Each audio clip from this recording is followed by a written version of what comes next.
also thought it was kind of interesting when I was listening to, I think I listened to your podcast with JavaScript Jabber recently, I think a couple days ago. And I remember specifically you guys were talking about that people were asking for mix-ins. And then I started to think about, wait a minute, we have something similar called extensions, right? So that must have been something you were also working on before you left, right? Because that can't just be an overnight thing. So most of the, I think the ideas that are being implemented in Dart are ideas that go back, right? And some of them were rejected early on because they felt like they were too complicated or didn't add enough value. And then I think as people start using a language, you also see it in different contexts. And the things that might not have been worthwhile doing early on suddenly has a lot of value in some contexts.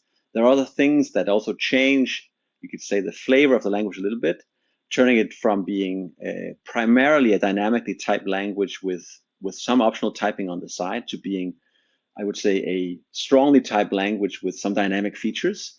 Also changes what are the most meaningful things to do to the language, I think.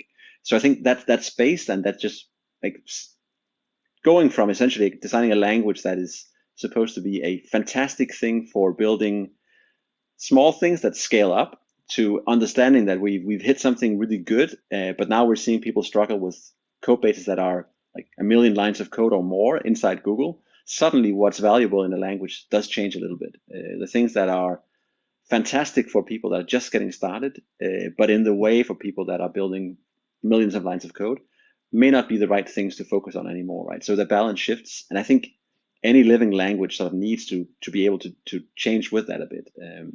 I think that's one of the things I really like about language work today compared to 20 years ago. I think people are sort of more flexible in terms of their willingness to accept change. It can be hard, and like Python 3 was not necessarily a great rollout for a lot of people. I think the stories around that are not ideal. But on the other hand, like they still did it, right? They still actually decided that changing, adapting, modernizing was worth it. And you can argue against that, but I think the mindset for the entire industry is a healthy one. Otherwise, the only thing that can happen is that you need to completely replace the language and start over, right? Which can be good, but sometimes it also sort of sets you back too much. So I think if we can find that balance, starting over every now and then, but also be willing to adapt, iterate, change, and even accept that the right decisions or the decisions that were right when you started out may not be right or completely right anymore. I think that's a very healthy attitude to have towards this, right? Because like we started Dart in what 2010, and it is not surprising to me that 11 years later it's used in different contexts, and what's really truly important in Dart are probably the same things, but sort of around the core of that, things will have changed a bit. Yeah.